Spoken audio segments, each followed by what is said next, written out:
Maximum Android phone নষ্ট হয় আপনার না জানার কারণে। হ্যাঁ, এটাই বলছি। আপনি যদি এই গোপন ট্রিক্সটি জানেন তাহলে কিন্তু আপনার আর অ্যান্ড্রয়েড ফোন নষ্ট হবে না। র্যান্ডমলি 8 থেকে 10 বছর এবং এর চেয়ে বেশি ইউজ করতে পারবেন। আসসালামু আলাইকুম।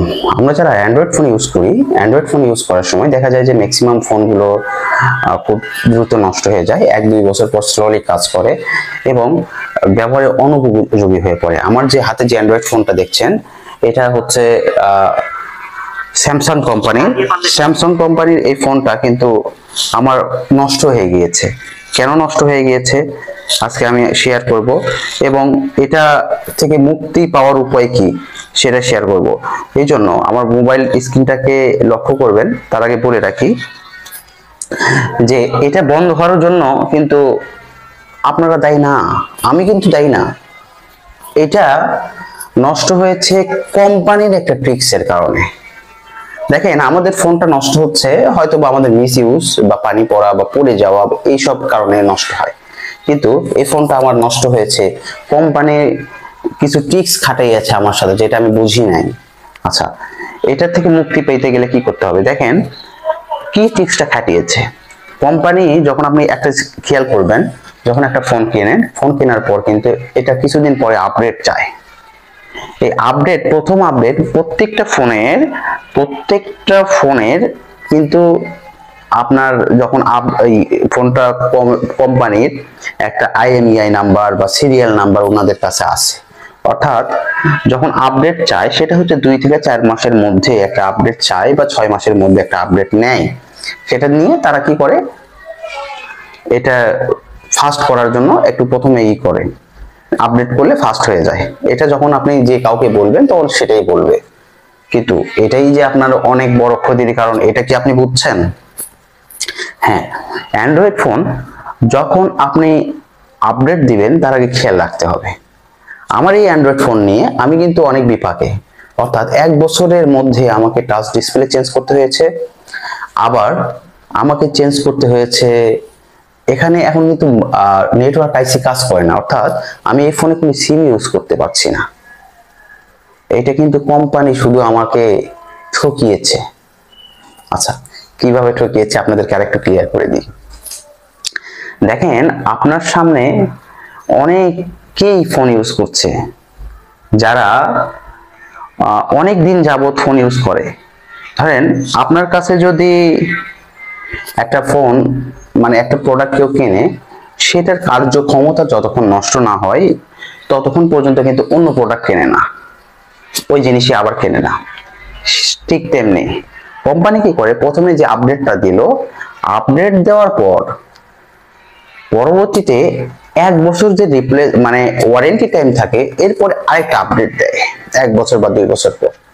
সেখানে কি করে, এর মধ্যে আপডেট সিস্টেম আপডেটের মধ্যে কিছু বাগ ফাইল, কিছু জাঙ্ক ফাইল ঢুকিয়ে দেয়, যেটা আপনার ফোনকে ধীরে ধীরে ধীরে ধীরে স্লো করে ফেলে। এবং আপনার যখন ফোনটা ধীরে ধীরে স্লো হয়ে গেল, অর্থাৎ আপনি যখন ফোনটা নতুন কিনলেন তখন কিন্তু টাচ করার আগে কিন্তু ফোনটা কাজ করে, কিন্তু যখনই আপনি আপডেট দিলেন তারপরে টাচ করছেন, কাজ করছে না, ফোনটা কি হচ্ছে, খুব স্লো হয়ে গেছে। হ্যাঁ, এটাই হয়। অর্থাৎ তখন আপনি বুঝবেন যে কোম্পানি কিন্তু আপনার ফোনে আপডেটের সাথে জাঙ্ক ফাইল দিয়েছে, এবং সাথে এই জাঙ্ক ফাইল দেওয়ার কারণে, বাগ ফাইল দেওয়ার কারণে এই আপনার ফোনটা স্লো হয়ে গেছে। আচ্ছা, আপনার ফোনটা যখন স্লো হয়ে গেল তখন আপনাকে কি করতে হবে? এই স্লো হওয়ার কারণে এটা কিন্তু আপনার প্রসেসরের উপর একটা আঘাত আনছে। প্রসেসরের উপর যখন আঘাত আনছে তখন আপনার ফোনটা ধীরে ধীরে নিস্তেজ হয়ে যাচ্ছে, অনেক ফাংশন কাজ করছে না, ফোনটা বেশি গরম হচ্ছে। যদি হয় মিলাইয়ে নিন যে এই কাজগুলো হচ্ছে কিনা।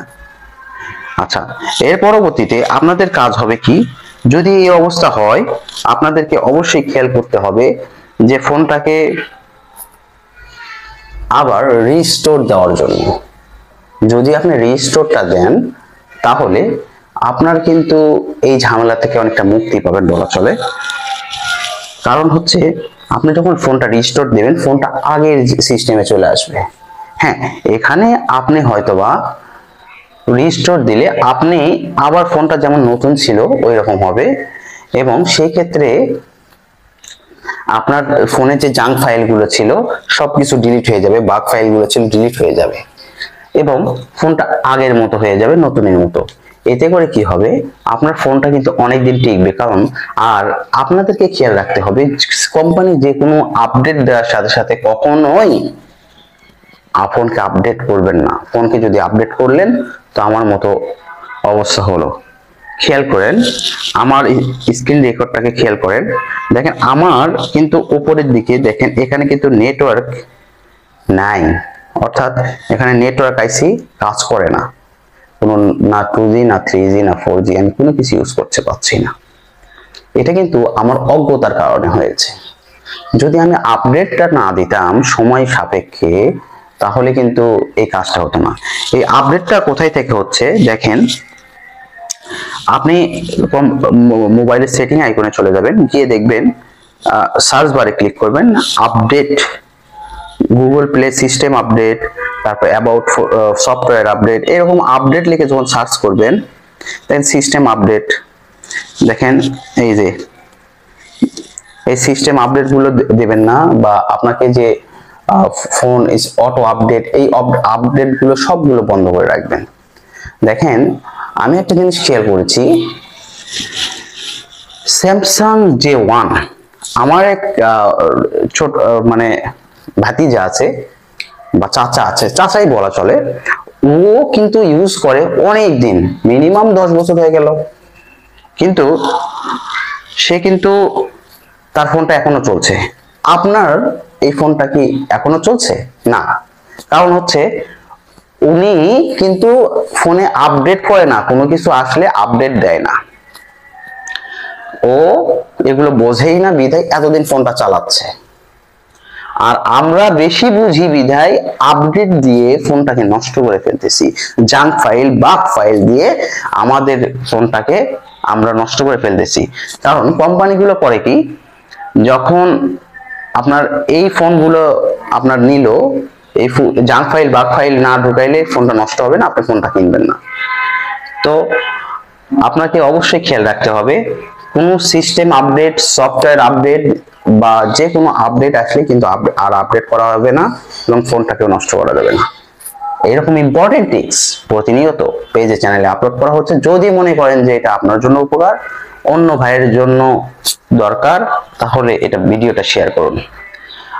আর ভালো লাগলে চ্যানেল সাবস্ক্রাইব, পেজ ফলো করবেন। থ্যাংক ইউ, আল্লাহ হাফেজ, আসসালামু আলাইকুম।